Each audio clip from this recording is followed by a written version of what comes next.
I want to give y'all my thoughts on NBA 2K25. Game been out long enough now that I could give y'all an accurate understanding of the game. Since people say I'm always negative about 2K, let's start with what I love about this 2K. Honestly, this 2K has done something that we've never had in 2K ever before, and I don't even think 2K intended for this to happen. 2K25 is on PC alongside the next gen consoles, which is PS5 and Xbox Series S. This is the first time PC has shared the same server as the updated console. So what does that mean for us? That means we get access to face models and players that were already in the files of 2K, but console players don't have access to this.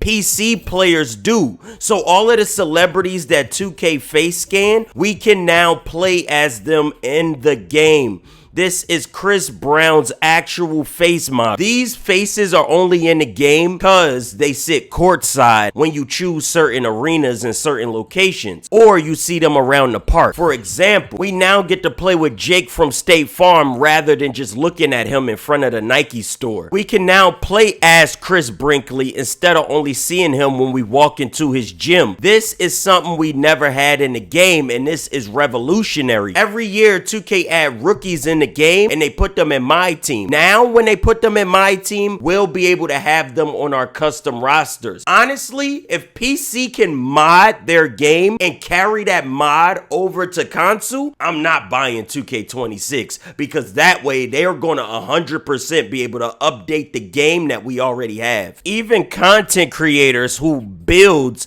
are only in the park, we get their face scan. Any face that is in the files, PC players have access to them and they can upload them to the next gen cloud. If y'all want access to these players, I'm gonna show y'all how to do that real quick. You can either go to player DNA, create a player, or draft class. Once you go to either one of them, you come down to import player DNA, you load and download any player you want. You press triangle to search for the content name. Let's say we want Kai Cenat, so we type in Kai. Actual face scan. Just look for words like that to let people, so people can know it's the official one, and that's how you get them on your roster. This is so important even to all of the other eras in the game. As y'all can see right here, the Clippers don't have Blake Griffin. Blake Griffin isn't on this year's version of the game. I don't know why Blake Griffin not on the game, but he not. But thanks to the player share, the #1 Blake Griffin in the world looked it like this. He was a created player. I'm not gonna lie, this is a great looking Blake Griffin for a face creation, but wouldn't you rather have the real Blake Griffin? So if we was to type in Blake Griffin cyberface, except now we get the actual Blake Griffin rather than the player creation. I know people would rather have a real one than a created player, so you just get it simple as that. It even goes as far as to give us a younger LeBron. This is the 38-year-old LeBron, but we could get the version of him that looked it like when he was in Miami. This is actually Miami LeBron right here.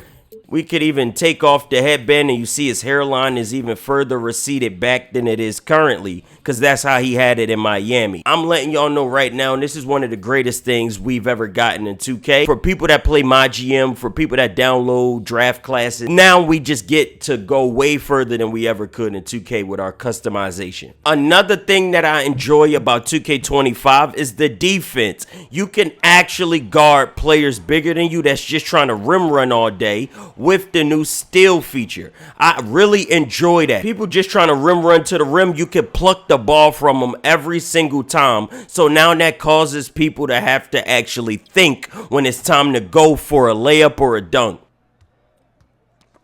There's nothing you could do about it either. You're going to have to strategically plan how you attack the rim rather than just put your head down and run in a straight line. You're going to get stripped every single time you go up, and I love that feature. Next thing I love about the game is Rebirth. Rebirth is revamped this year and 10 times better. Whatever overall you make it to on your main build, every Rebirth after that is that same exact overall. So I wanted the maximum overdrive overdrive badge so I could upgrade my badges faster. All I had to do was upgrade this build one level to 95 and I instantly got maximum overdrive. Now I could grind his badges 10 times faster. You do have to spend VC to upgrade them to 95 so it actually kicks in. You see what I'm saying? Let's say your build reached 95 but you only upgraded it to 90. Your rebirth build is only going to be a 90. So you have to upgrade it to 95 for your rebirth build to be a 95. So that's how 2K gets you to spend more VC every time you make a new build, which is disgusting. But hey, it is what it is, bro. At least it's a better situation of rebirth than we ever had before. So you really only have to grind one build and every build after that gonna be that overall, which is incredible. Another feature I find cool about this year 2K, they removed flopping, but they replaced it with pointing at your teammate. So now instead of flopping, you now just point. I don't know. You just point in random directions. After your teammate scored, you point at the teammate that scored. But if you're in the middle of a defensive play, you just point at the defender. I think that's how you tell people to switch or whatever. I don't know. But I just think it's so cool that you could randomly point, and it's so funny to me. It's such a tiny detail, but I think it's funny. Another thing I like about 2K25 is the perimeter defense. If you don't upgrade your perimeter defense on your build, you could basically shoot over anybody. No matter how tall they are, as long as they have 0 upgraded perimeter, they don't count as a defender on defense, causing them to have to find creative ways to stop you from shooting over them. I talked about what I did like. Now let's get into what I don't really like. I don't like jump shooting on this game. I already knew that the best jump shooters could only shoot a high of 60%. I knew that's what 2K wanted them to do, but it's 10 times worse than even that. Players in the competitive mode, they are shooting 55% at the best. 48%, 42, 45, 46, 55. Like, these are more realistic NBA numbers than it should be video game and the multiplayer numbers, you know? That is just how people are out here forced to shoot from the three-point line. This is the 3v3 game mode, and as you can see, nobody up here is shooting above 50%, and this is a 3v3. The 2v2s, let's see how people are shooting. 48%, 38%, 47%. This is the competitive mode. When you go to the proving grounds, your shot will not fall. I thought it was just me, but after I looked at everybody I played against, none of us shot above 50%. We're talking layups, dunks, jump shots. I got a 99 mid-range, and I cannot hit 2 mid-range shots in a row.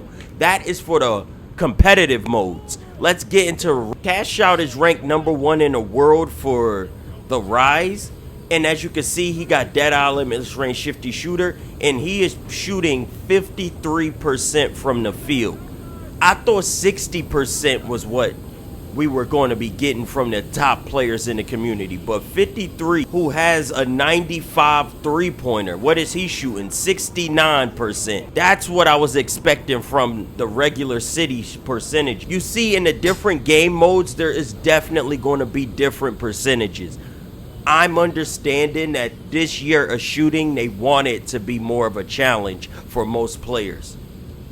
One thing I really hate about this game is the layups. You miss so many layups. This is my 99 layup build, and I do not create any type of separation, or when I do get to step on my defender, I still manage to blow every single layup I take on this game. It is frustrating, and no point to upgrade your layup. You better off just having dunk. At least dunks you know gonna go in. Your layup has a chance of missing even if it's ranked at 99. I got the shot percentage on low. I don't even have it on high risk. I got it on low so that way I don't mess up my own timing. I'm getting blocked at the rim by somebody without a block rating. I'm getting stopped at the rim by somebody who didn't upgrade their interior defense. but you can't be stopped on the perimeter by somebody with no perimeter defense. I'm so confused as to why I can't make layups consistently, even though I have a 99 layup. That is one thing that pisses me off about this game, and I just want to tell y'all, stay away from the layups. Just focus on dunking, because he would have probably missed that opportunity if he would have tried to lay it up. That's just how stupid this game is. I'm glad they updated the dribbling, but the dribbling isn't as responsive and as fun as it looks like with your eyes. Most of the things you do is just by moving left stick back and forth. You're a better dribbler if you just move your left stick around rather than touching your right stick. That's me learning from experience.